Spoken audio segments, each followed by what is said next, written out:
Hello, everyone. Monday night, and it is the Physicist and Philosopher Hour. And I am R. Wayne Steiger, the philosopher, and we have Dr. Claudia Albers as our physicist. Hello, Hello. Claudia. Hello. How are you? I'm doing I'm good. very well. Oh, so good to see you. Yeah. And it's good to see you. And you look well. Well, I feel well. Good. So I enjoy that. How's your week been? I know you write all the time. Yes, I write all the time because there's always something to write about. And it's been very interesting because I got to meet the Andrew from the Boogeyman channel. Oh, We really? did a live stream together. And it's very interesting. He's got a huge telescope and it takes amazing photographs of things that I thought were there, like, the holographic projections and so on.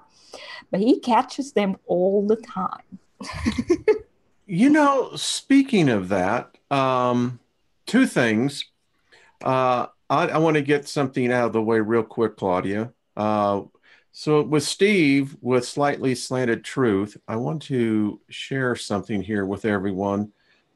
Steve, I saw your comment there, and let me pull this up. So I saw this, and Steve with Slightly Slanted Truth channel. Listen, I don't know who this woman is, but I figure it's like this, folks. She's apparently been diagnosed with pancreatic cancer, I believe, and she is a mother. And you know what? Cancer, Claudia, is just terrible. Yeah, it is. And so everyone, if you can, this will be up later as well when others see it. If you got a couple of dollars, listen, I think anything and everything can help. And we certainly wish Angel all the best as she makes the fight for her life. And Claudia, that's always a very difficult thing to deal with. So on to with the show, and thank you, Steve, for bringing this up, man. I mean, listen, our thoughts and prayers are with her and the family as well. So, Claudia, I saw something from the Black Vault channel that, was quite compelling. Use that word, compelling. Compelling. Do you see how I use that compelling? So I want to pull this up and so that everyone can see. Can you see that? It looks like, little black dots, it's got an outline. Yes.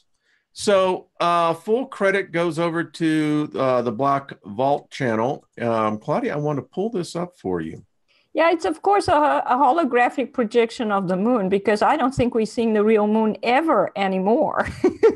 Yeah, let's see. I think here we go. What is the problem here? But I already saw it's got an outline. And look at that. It's actually seems to be some kind of frequency on it. You can see it there. Well, I don't know why the expected video is not coming up. Look at that. Look at the several outlines around it.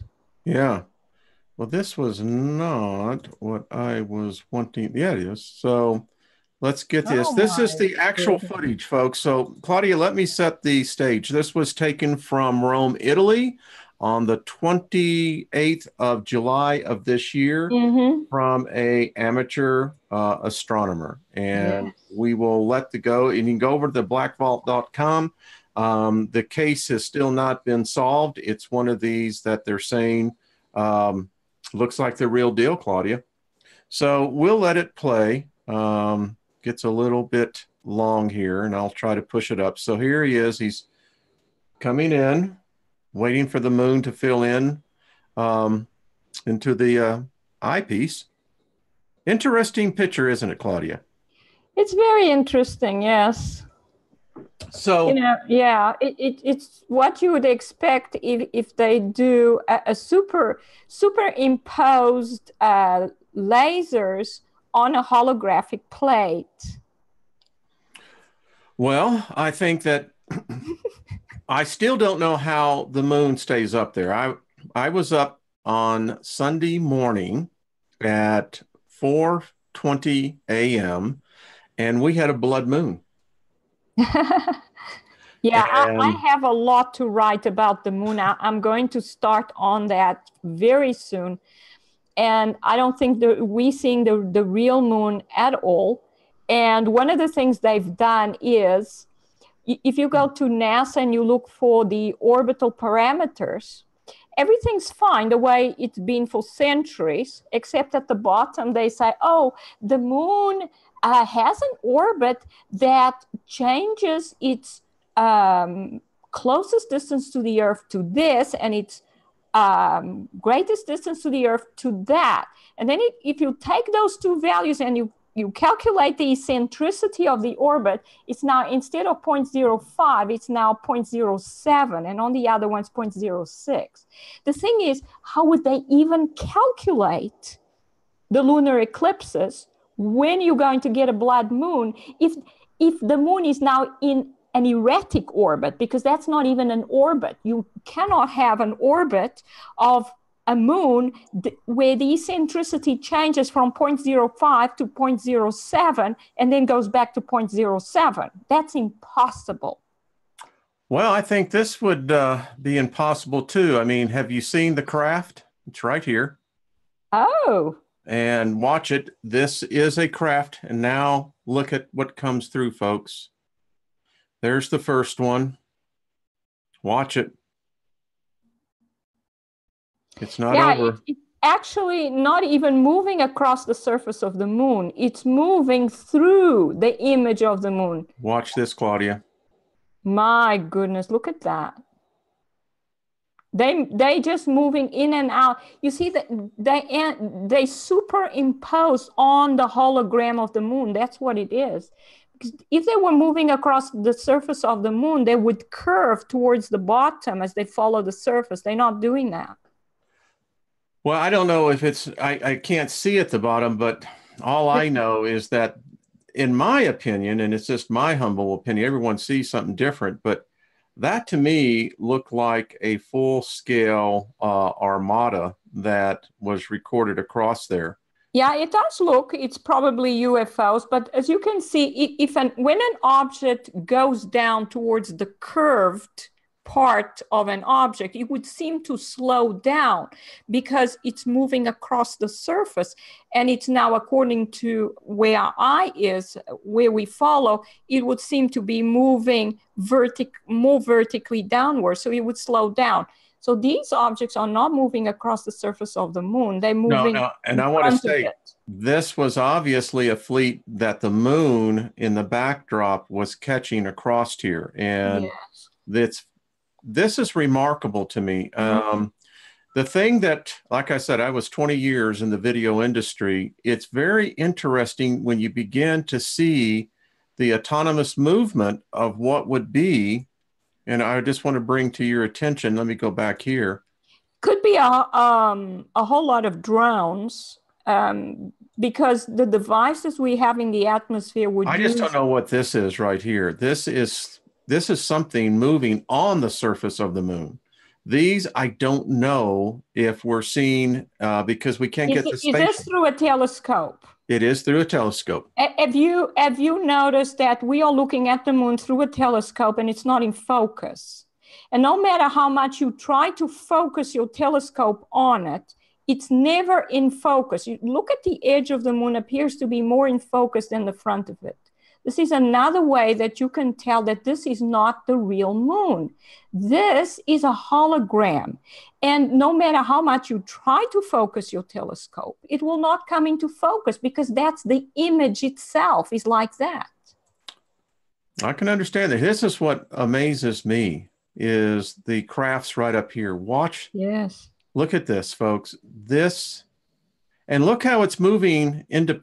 So anyway, hats off. Yeah, and there's so many of them, a whole fleet. It's just amazing. Folks, you can go here. And they look very strange. They circular, little circular craft. They are. This, and by the way, this is a great website. They really come out there. They will debunk if something has been purposely as a fraud. This one, again, the case file status is unidentified. They give all the particulars. Here is the telescope, exactly what he was using and what he was recording off of. So we've got the detailed of the instrumentation. And I just took this steel off this. I mean, this is just too much, Claudia. This is just. It's so many of them. Yes, it is. And again, he's not saying that these are on the moon. What he is saying is that this is what he was capturing while filming the moon. So, Claudia, here's one for us. We are finding much more of these FRBs. Have you seen anything on this? I think I've heard something about it. I think Scott actually did a video on it about these signals, fast radio signals. Yes. Well, fast frequency, because, you know, they all travel at the speed of light. But so these FRBs they're picking up more and more of them. It's almost as if we've suddenly figured out where the signals are looking at. And apparently it comes from another galaxy. That's what they say. they must have been made 100 million years ago or something like that. And by the way, it's being helped by an AI. I just want to let everyone know this. This is a specific algorithm that is used to pick up these frequencies, and this is how we picked it up, which, you know, Claudia, makes sense. Our computers would probably pick up something like that. Yeah. But a regular frequency coming from other galaxies is not abnormal. I mean, we do have neutron stars that repeat a pulse every couple of milliseconds. The astronomers will say that it's because it's rotating. I don't think so. They're pulsing. So stars can pulse at a very regular rate. So if stars can do that, so can galaxies. So it's not necessarily an alien signal. It could be the galaxy itself. It's pulsing at regular rates. Although if it goes up and down, there may be more to it than that. You know, the frequency varies. That's what I think they were, in fact, picking up. So here's one I thought was real interesting on Yahoo News. Again, they send us these subtle little hints.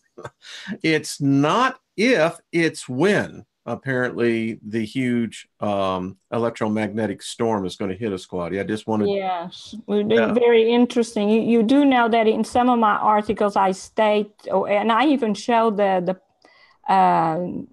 patent where, I don't know, it's from the 1970s or something, where they could already do something with the space weather.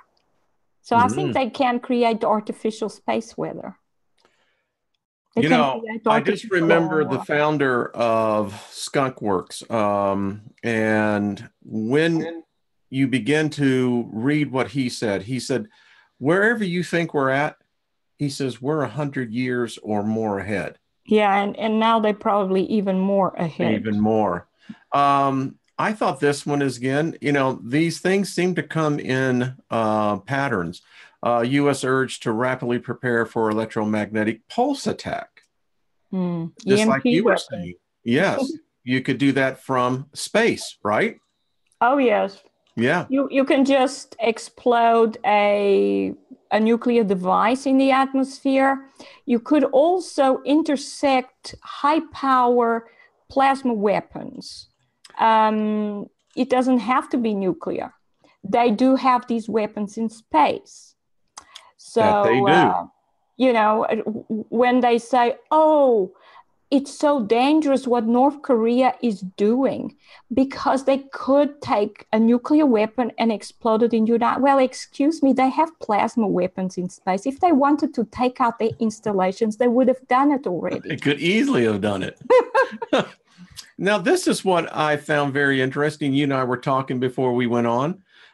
This is Galileo's lost letter that shows his edited version of his heretical ideas to fool the Inquisitioners. Oh. Science seems to be, as you said last week, um, those which I consider you to be the true scientists, the ones who think, um, y'all have been under attack for a long time. Oh, yes, since the beginning, I think, Wayne, because this is the nature of our world where lies are promoted and truth is suppressed. Yes. And Galileo was actually kind of saying that. Yeah, it was probably happening to him then as well. And in that Yes. case, it was the Inquisition Yes, that was after him. let's see. I want to see what happened here. It's telling me, I don't know why that is. Claudia, I got a thing there. So the church had the doctrine that the sun orbits the earth. I can read it there. Yes. And guess what? There are a lot of people around that believe that the earth is flat and the sun is orbiting around the earth. Well, they believe the same thing the Inquisition did then. Yeah. And you know what they did to people who didn't agree with them? They burned you to the stake. That's right. Here's one. The rover from Japan has landed on an asteroid, and this was the picture that it captured. It was, look at that. Let me pull this up for everyone in a, let's see if we can get that. How about that, Claudia? Very interesting, yes. Isn't that interesting? I mean, when I look at these asteroids, and this is my first time actually seeing a picture of an asteroid. I don't visit them very often. I think it's just so interesting to see what this craft was catching. Doesn't that look like just someplace you'd see out in the desert? Yes. It does. To tell you the truth, I look at all the footage that they say is coming from space, and I take it all with a pinch of salt nowadays. I don't know if they just produce this is all CGI. I mean, I just did a video the other day, and I examined a video released by the ESA, the European Space Agency. I haven't sent you that article yet. But it's completely, and they say it's Earth from the ISS. But Wayne, there is no way the Earth has a brown, opaque border. It's totally fake. It's that ozone hole. That's what it is. Well, how about this one? This is Mars. And I found this one particularly odd. How do you get a square mountain on Mars? Yeah.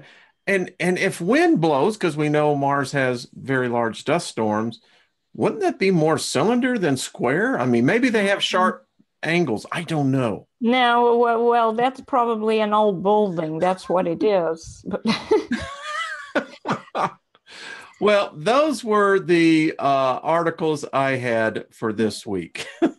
So yeah, sorry, I haven't sent you the one I did yesterday and the one I've just done, where I actually show that the sun cannot be shining on top of our atmosphere, because I don't know if you've noticed, if you look straight up at the sky and the sky is blue, or is it just a thin cloud covering where you can see that it's blue, you'll see that the sky is always darker above your head than if you look horizontally towards the horizon.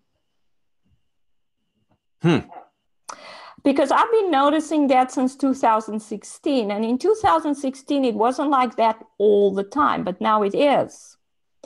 And the only way that's possible is if the sun's not illuminating the atmosphere from above. Because if the sun is in the midday position, then the brightest part of the sky is supposed to be around the sun. And as the sun moves down towards the sunset position, the brightest part of the sky, the lightest part, would be where the sun is, and it will get dark as you move away from that. It's not like that anymore. And that shows that the illumination in the atmosphere is not provided by the sun at all. It's provided by the simulation system. And because when we look up, we only look through a thin part of the atmosphere, whilst if we look horizontally across, we look through a long length of the atmosphere. That's why it looks brighter blue. The sun is how how wide did they say it is? It's what, 1,500 Earths? Yeah. 1,500 Earths can fit in it. Now, No, it's 100. It's 100 times the radius of the Earth. The thing is, our atmosphere is not being illuminated by the sun from above. It's being illuminated from within. And it's only a thin layer by the sun simulation system. Why do we need sun simulators at all? Because the sun is not shining anymore. That's what it shows. And what happened the other day with Russia is what made me realize that it's possible the sun's not shining anymore at all, because it went dark for 3 hours. I want to pull something up for you, Claudia, because it's very interesting when you look at this as to what it's potentially saying. So this is, and just give me 1 second as it comes up here.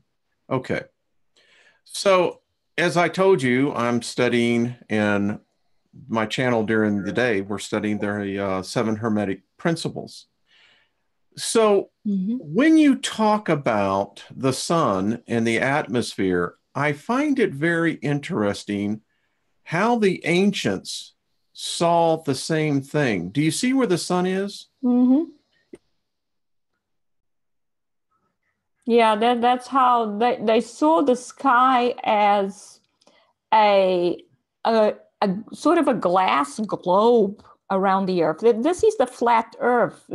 To them, they saw the Earth as a flat and the sky as a dome over the Earth. So this is, and how the sun here, which is view. Yeah.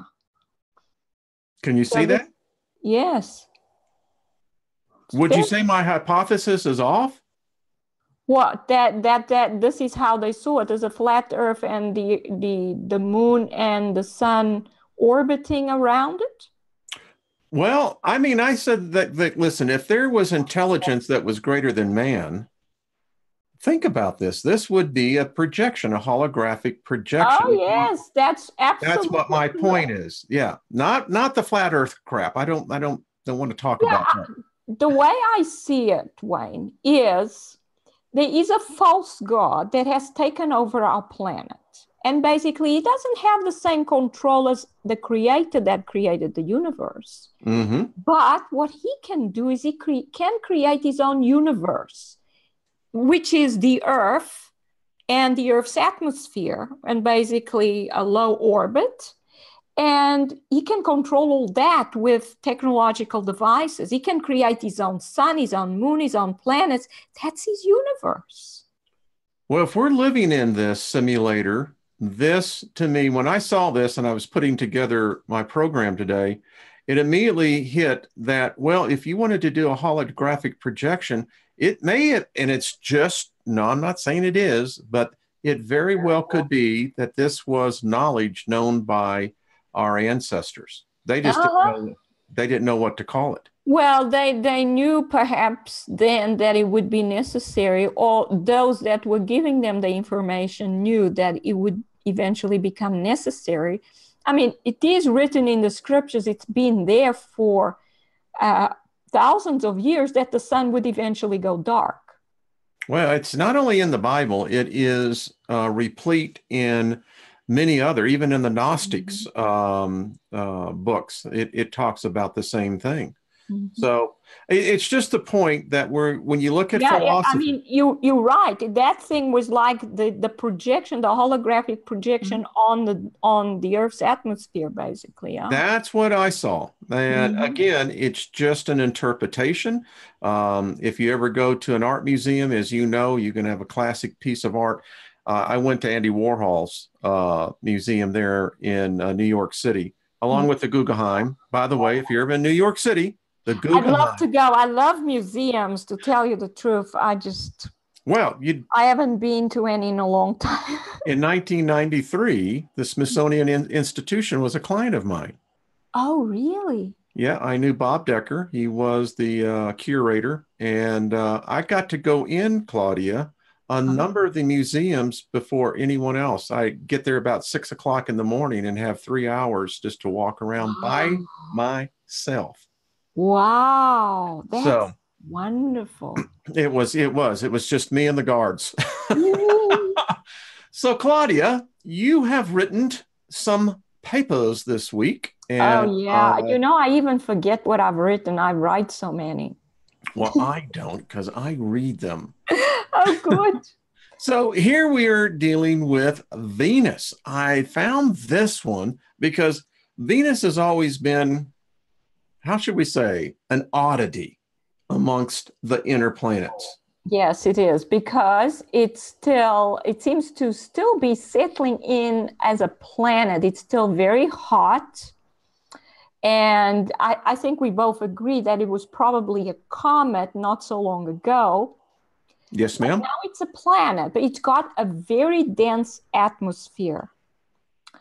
And the Japanese in 2015 discovered this wave in the atmosphere. Look at the shape of the wave. Now, Yeah. I had already been talking about waves before. When I saw the shape of this wave, because I've never seen the wave. Have you ever seen a simulation of high and low tide waves? I've seen the lunar wave. On the surface of the Earth, because I've never seen it. They never show that. I have some video, Claudia. I'll show next week of the lunar wave. Oh, the lunar wave, yes. Yeah, but I meant of the oceans, the tide that the moon is supposed to create on the Earth. I've never seen a simulation of that. And I don't think they will do it, because they wouldn't want us to realize that waves are like, or in this form. And I had already said, well, there must be a wave under the stellar cores that are moving across the surface of the Earth. And they are causing these tidal events, ocean recession events, and high tides. And I said, when it happened with Florence, there was a high tide and an ocean recession event about 200 miles away. So I saw both. So I thought immediately, it's a wave with highs and lows. It's a wave. So, but then I said, well, I don't know what they look like. So I drew them. You can go down a little bit. I drew them like it's shown there, with the bulge right above the object.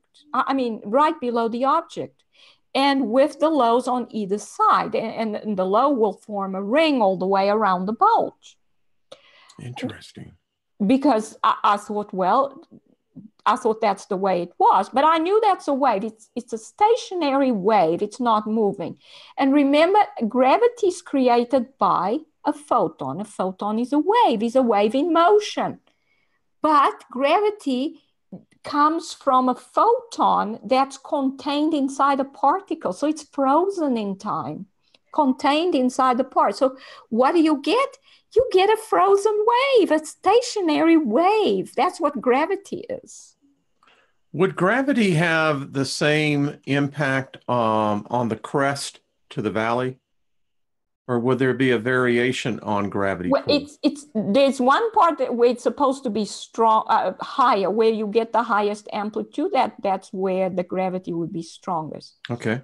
And in this case, I drew the groove, the trough, not as high as, because I expect, because we have attraction towards the center of the object, that gravity would be strong in the middle.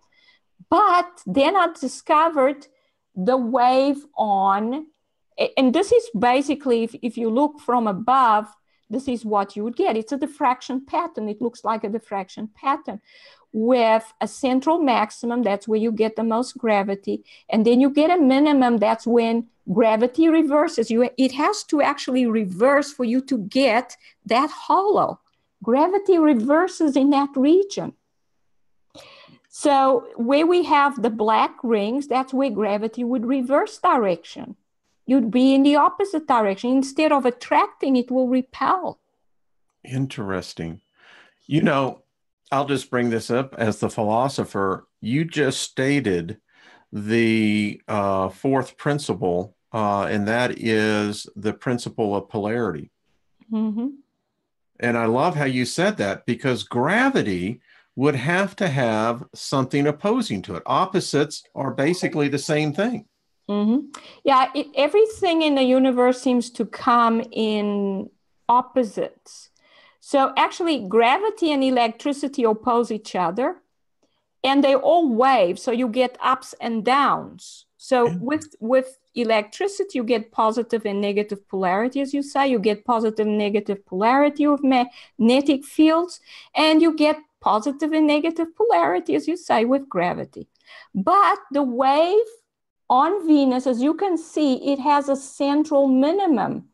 Where the wave is highest is on the ring around the central circle or the central minimum.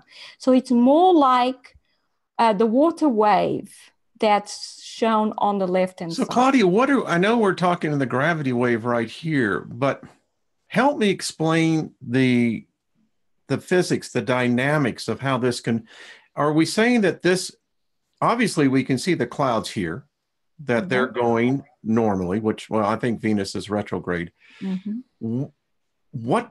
This is an amazing phenomenon. Basically, what it shows is that the density of the atmosphere became much greater in that region where we see the bulge. It doesn't mean the bulge goes above the atmosphere, it's in the atmosphere, but it created a wave within the atmosphere. If that had been the ocean, it would create a wave on the ocean. Do you postulate in here what do you think caused the gravity wave? Yes, it was a stellar core. It has to be a massive object close to the planet that created this. So now you see, now I said, because we have that, we must have that the wave is actually the first ring around the center. The center is now where gravity reverses. Interesting. So it means that it's like that water wave there. As you can see, it's got a central hollow. Yeah. The actual wave where the gravity is strongest, the most strongly attractive, is in the first ring around the central hollow. Now, and then after that, there's another hollow which is even deeper than the hollow in the center. That's where gravity reverses again. So we're seeing, and I'm just trying to do this, Claudia, is what I'm doing here, but we're seeing what I would see and this is huge, Claudia. Well, you think of Venus. So, and then we have, what would this do to planet Earth if something passed by doing? This is why we're getting those ocean recession events, Wayne. This is what I see where you're going. Okay. All right. Because that hollow is the ocean, would create an ocean recession if it was on the Earth where we have ocean and where it touches a coastline. If that wave goes through a coastline, you will get an ocean recession event where that low part of the wave, intersects the coastline. That's why we've been getting them. That's what it is. It shows that these are waves. They are created by objects in space that are coming from space. And that's what the wave is. You see, it's got a central hollow, and then it's got, on either side, it's got the high tide part, and then surrounding that is the low. And the low will produce the ocean recession events. Interesting. So here we go. So this would be what would be causing it. So stellar core wasn't that close to the planet because the ring has quite a large radius. So that's the side view would go right around the planet. And then I show the front view there. So that's what it will look like from the front, from where the stellar core is. If you were standing there and looking at the planet, it will look like a ring on the planet. Is it the attraction and repulsion of the density of a stellar core to a planet? Would there be a cancellation there somewhere? The thing is, a stellar core may be very large and very massive, but it produces a low gravitational field. If this object was like solar system objects, it would have destroyed Venus by being this close, basically. It would just pull all its atmosphere off it. Strip it, just like we suspect with Mars. Yeah. It would just take, but it's weak. Gravitational, stellar cores are very weak gravitationally. So they affecting Venus by producing these waves on it. And they'll do the same thing on Earth, producing tidal events.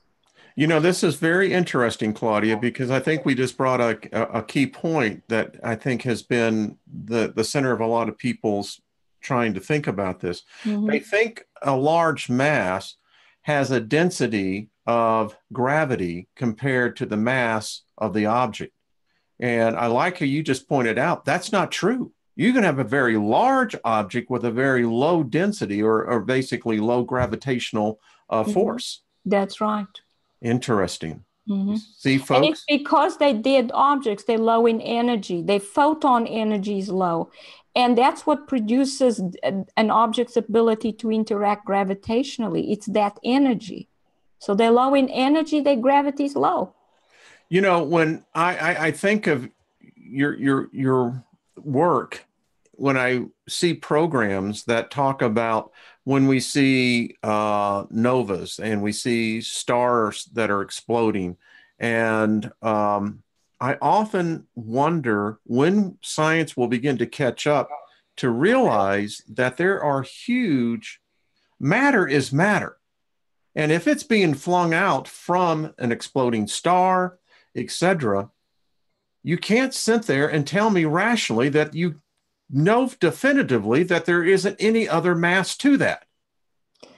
Yeah, I mean, what the stellar cores show us is that they usually say, oh, a nova, a supernova is when a star dies, but it's just the opposite. A dead star doesn't have the energy to go supernova. It's only a young star, and what they do is they fission into two stars. So let's get this, help the class here, Claudia. I'm going to raise my hand here. So teacher, what I'm thinking then, if the universe is, what do they suspect? Something 14 billion? Yeah, they say it's 13.8 billion years old. I think. Okay. So let's just take their hypothesis and we'll apply it to what I'm asking you. In that period of time, we see stars that are born, we see stellar nurseries, but yet you do not hear science addressing what would have to be into the trillions of dead stars. Exactly. But to them, all dead stars would have turned into black holes. And black holes. Yeah, exactly. We know they don't turn into black holes because we have these huge dead stars in our solar system that have not turned into black holes. They have a core like planets, and they're huge. But that's the theory. They've turned science upside down. To them, young star, what are actually dead stars or young stars? What is young stars or dead stars? Everything's reversed. But this is very interesting because here I actually show what happens as the stellar core comes closer to Venus. What happens to that ring, that wave?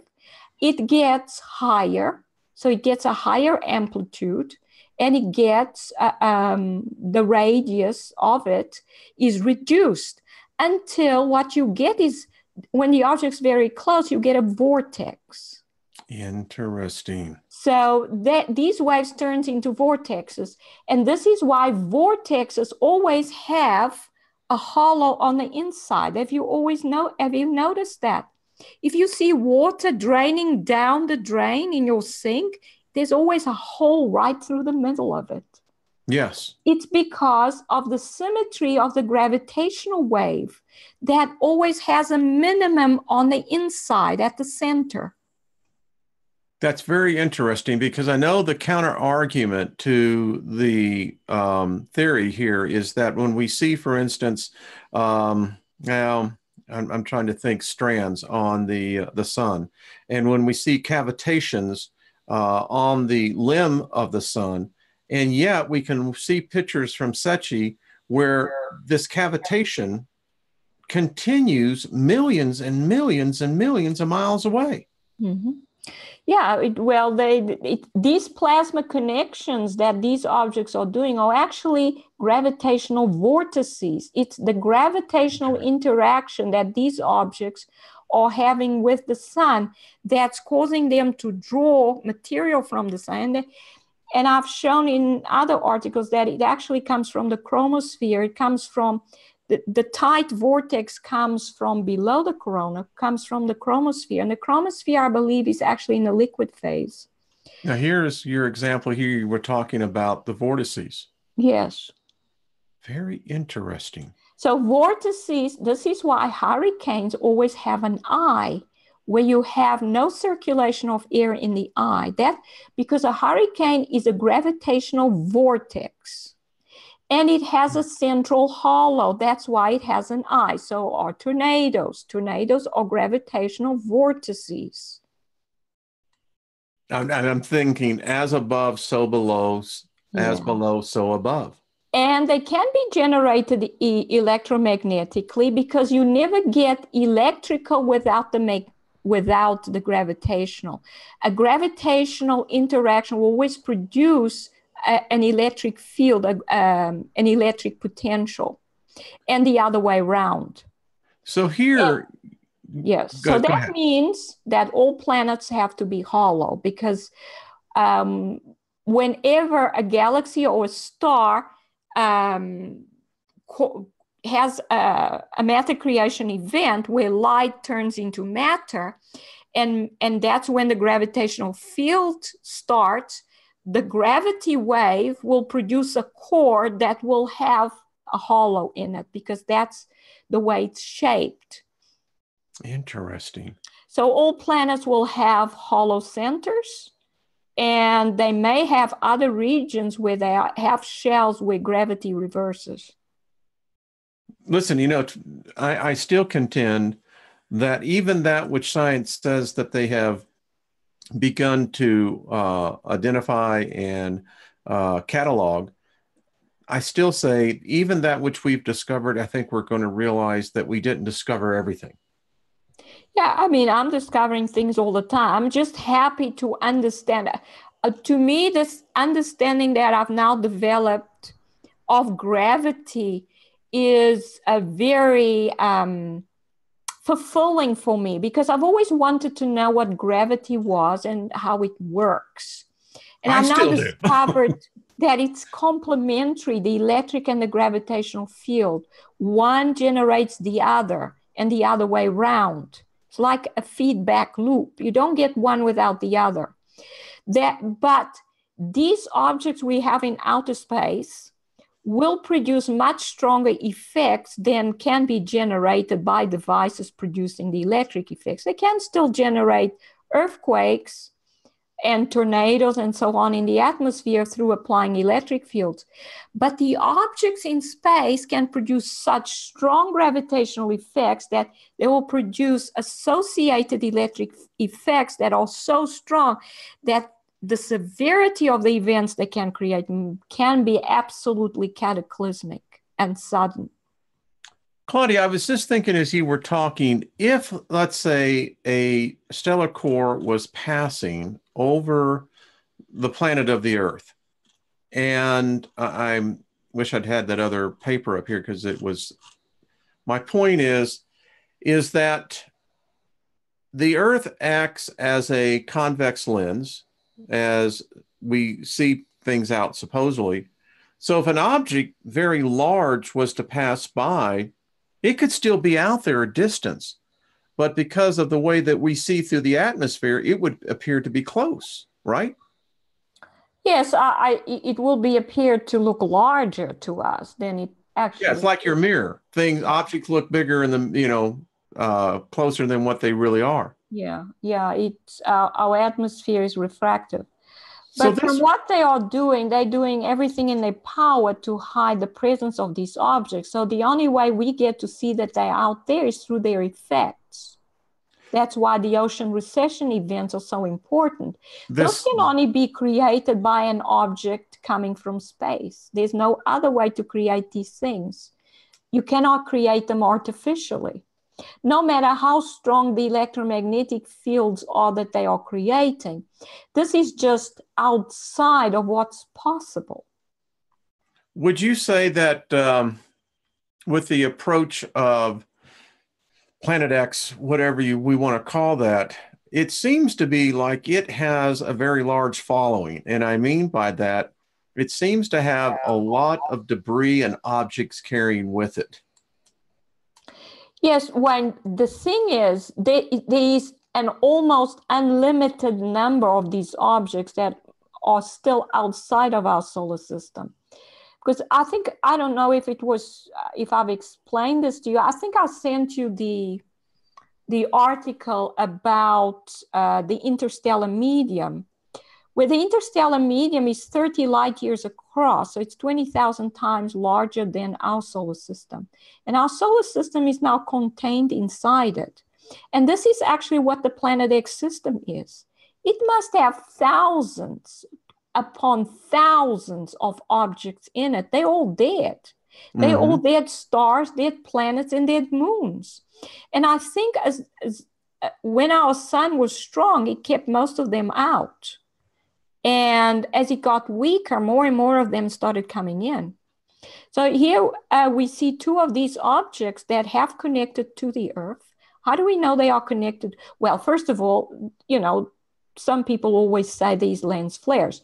But the two objects above there, you can see three light sources. A bright one in the center, and then there's this pinkish one at the top, and then another one towards the bottom. As you can see, they are behind clouds, chemtrail clouds. So those are in the background and therefore real objects in the sky. In the front, in front of the mountain, we do have some lens flares. Lens flares are always in the foreground, in the front of the image. So those are lens flares. Those objects are in the sky. They're real objects in the sky. They're not lens flares. Now we see three objects. The middle one is, of course, the simulator.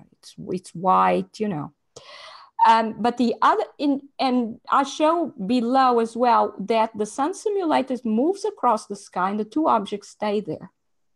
Now, it's impossible for an object in space to seem to remain stationary. You know this, one, because you have a telescope. It's impossible for two objects in the sky to remain stationary because the Earth is rotating unless they have made a connection with the Earth itself and so are moving with the Earth. I want to pull down to this one here. This is quite remarkable because look at that, folks. There you clearly see. Look at that. They're not moving. The sun moves, or the sun simulator, which is simulating the sun and its movement in the sky, moves, but the objects don't move. And that immediately shows you what they are. These are stellar cores. They do the same thing in the sun. They remain stationary in the sun's corona.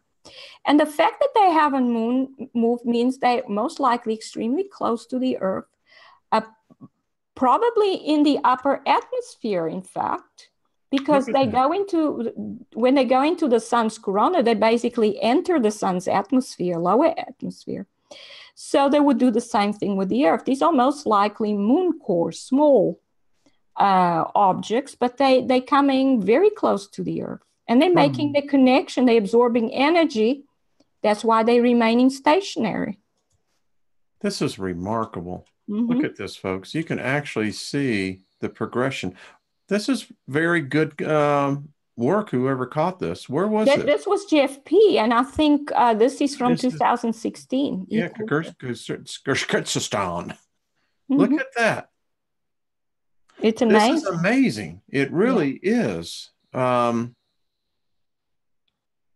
mean, I'm looking at this. This is evidence that we have these objects being hosted by the Earth. I don't say they're in orbit because they have very strange behavior. Yeah. They come in, they remain stationary, they move out, they may then go into orbit, and then they come in again, do a refueling session, go back, orbit, and this is remarkable footage. Yeah. I mean, the pictures, quite interesting. It's amazing, yeah. Yeah, they are. Wow. Claudia, I just I'm looking at this and just doing the comparison on the stacks. Mm-hmm. You can clearly see what's happening, that the objects are not moving in the sky. No. I'm getting more and more emails from people that are seeing two suns. I had a woman who wrote me, she was going back from the hospital, lived out on the west coast of California. And as they were returning home, both her and her mother are looking. And she said, right there, she said there were two suns setting. Yeah, because what are people seeing? there's so many objects in the sky. Who knows which ones are real, which ones are simulations anymore? I am not sure. I know this doesn't look like a simulation. I mean, No. the simulation is the sun simulated. The two smaller objects Well, seem this is real, just and so they're remarkable. stationary. But that's also why we're getting so many blood moons, because I think they're using some of these objects will come in and they will look like moons, because they haven't absorbed this cloud cover around them where they're emitting light. So there will be the core itself, and the core will look like a moon. And then what they do is they try to project moon features in front of it using their holographic projection system. And Wow. they may then, because it may be emitting some red light, look like a blood moon. So I think the blood moons are local. You Yes, may see a blood moon, someone else 1,000 miles away will not. And correct. real blood moon is seen from all over the planet. It's supposed to be. It's like I thought there was only one of them up there. Now, it's because they're covering up for these objects being close to a certain point on the surface of the Earth, and they're covering it up with a blood moon. Claudia, and that's what I saw. I was not going to actually film it. I mean, I was up, typically get up early anyway. I do a lot of my reading and meditation at that time. But when I went out, I said, well, now this is very bizarre. I said, the moon is becoming that rust color. And I'm going, but it's not supposed to be. Mm-hmm. And of course, I went out and got the cameras and started taking the pictures. But it was like, this is bizarre. And of course, no one's up at at 4:30 in the morning. Yeah. They're supposed to be. Yeah, I think there's so much going on in our skies, and they just can't cope with it all. And, they make mistakes all the time as well. It And most almost people don't notice. It's only people with a trained eye like you that, wow, what's going on here? Blood moon? It's not supposed to have I don't even know how they would how would they calculate when there would be a blood moon, to tell you the truth, because according to the data, as I mentioned, the orbital data for the moon, it's changed. The moon is not even in an elliptical orbit anymore. So they won't so. be able to calculate anything with that. We have viewers all over the world, and this is Thorm, who lives up in Norway. In fact, he has followed me for a number of years. Mm-hmm. He wrote this, and I want to read this to you. Ursa Major is approximately the same place on the sky, but Orion Bell is a lot of degrees to the left. And remember, he speaks Yeah. Norwegian, so he's pretty good in his English. Orion is outside the center of the galaxy as we are headed inwards or outwards, or did Orion's belt move? What's happening? Yeah, So, the thing is, they're simulating the sky. Okay. So, Yeah, basically, I haven't said anything about the stars, but I think they're simulating the planet. I know they're simulating the moon and the planets for sure, because if the sun is not shining, even if the sun was still shining some of the time, it wouldn't be shining all the time. So, and if the sun's not shining, the planets would not have any light to reflect, so we wouldn't see them. And the same with the moon. So I don't think we're seeing the moon and the planets anymore. So they're definitely simulating those. but they're possibly simulating other parts of the sky as well. We don't know even if the Earth is in the same orbit around the sun. We don't know that. We don't know if the Earth has tilted to a strange angle. We know nothing, because without the sun and with the simulation system in our atmosphere, we don't know. So, and then we could possibly navigate by the stars by looking for Polaris to see where the North Pole is, but they could be simulating that as well.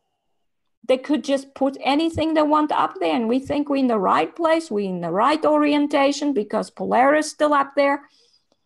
Mm-hmm. But it could be a simulation. As you were talking, I was imagining the chemtrailing.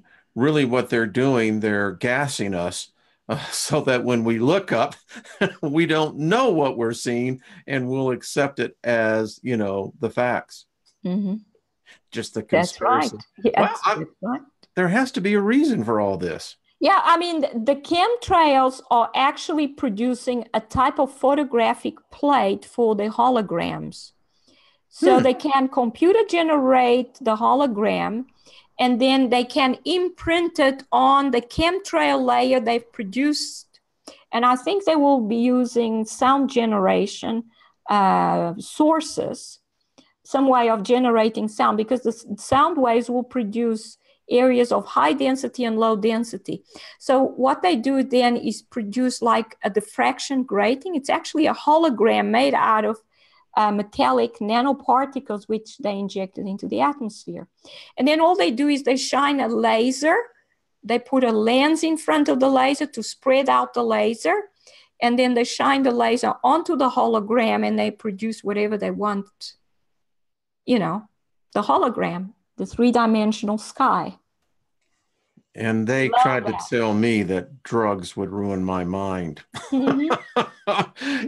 When I look at what they're doing to us now, it amazes me. And and it's killing us. And then, they want less population, of course. So basically, they're killing a lot of birds with one stone. Well, I keep on contending, has the great calling begun? I just, when you look at what's happening in this world, it is crazy, Dr. Albers. It is crazy. We are just insane. Well, it hasn't only just started, because it's been happening for a long time. World War I was a culling event. World War II was a culling event. And I'm sure they're planning World War III, which will be the largest culling event. Yeah, and I fully expect to start seeing some of the more, how should we say, genetic, exotic pandemics. I still contend. Yeah, Ebola is one of them. It hasn't spread very far. But, the largest epidemic is actually pharmaceutical drugs, because you know how many people die from using those. I do a lot on that, and it's true. Well, Dr. Albers, another hour has come and gone. I want to let everyone know, Scott put these together. I put the link down, and many of you have asked about, he put together these pretty cool T-shirts, as you can see. Yeah, he's really good at it. It is. And Claudia, we got to get yours done. Tell him we got to get yours done so we can then meld the two together, because I really think I'll tell him he must make one for me. Yes, because we should make one for, with the two of us. I think we need to, and we should get some hoodies, because it's going to be cold this winter. Oh, yes. You'll see Claudia and I here in the middle of December, with our little pots in here. So I don't like the cold at all. Hey, listen, I swear this weekend it hit 90 degrees again. And wow. I know. And the reason why I left Texas was that I was tired of the heat. Austin, Texas.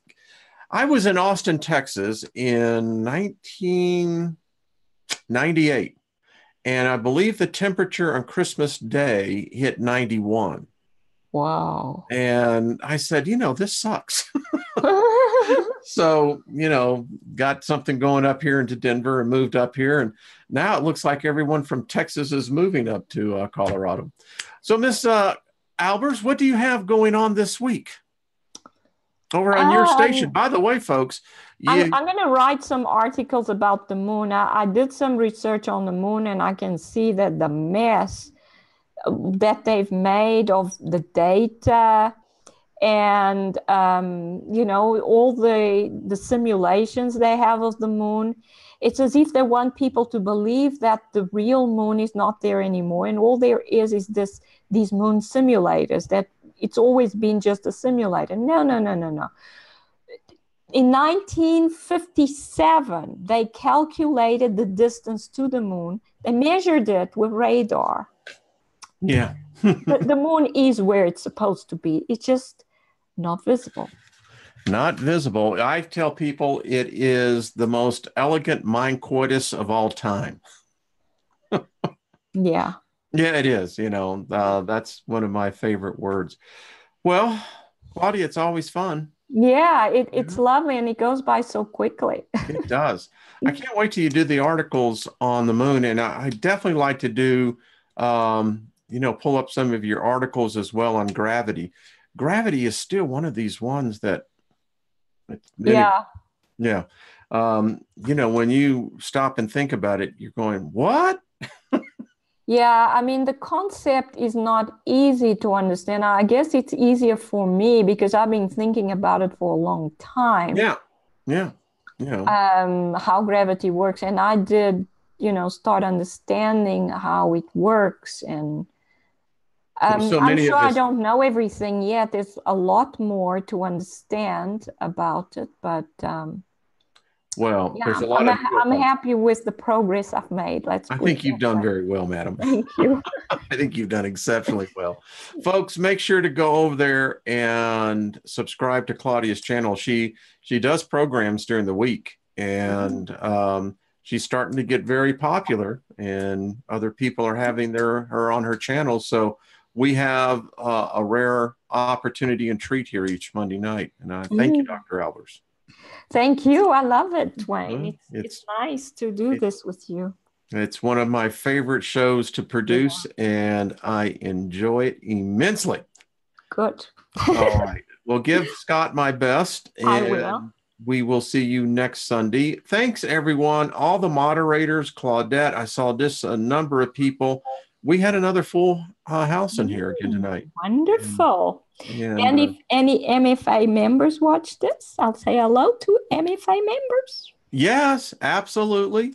I see a couple of people. I am going to be having Anja on Friday. I think we're going to try to get some guests. Do you have any guests coming up on your channel?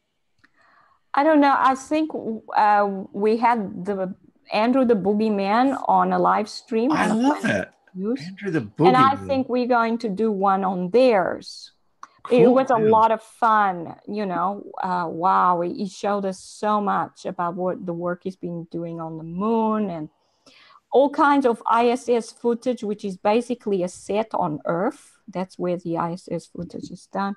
It's weird. I agree. That thing is... I've got hundreds of gigs of footage, and when I go back and I look at some of the stuff before, I'm going, what am I looking at again? I mean, he showed a picture of astronauts with a camera taking a picture of themselves on the ISS, and there was an open window behind them. Oops. Well, the prop crew didn't get that memo. Oh, they did it on purpose. That's the conclusion I've come to. They probably did it on purpose. Some kind of agenda that they have. Oh, it's crazy. Well, thank you, Claudia. Okay. Thank you, everyone. We'll see y'all next week. Claudia, I got to go. Okay. Bye, and tell Scott to make sure to get us the teachers. I mean, we got to get one of you and I. Okay. I'll tell you. Okay. All my best, everyone. We will see y'all again next week. Claudia, have a great week, my dear. Okay. Thank you. Bye-bye. Bye.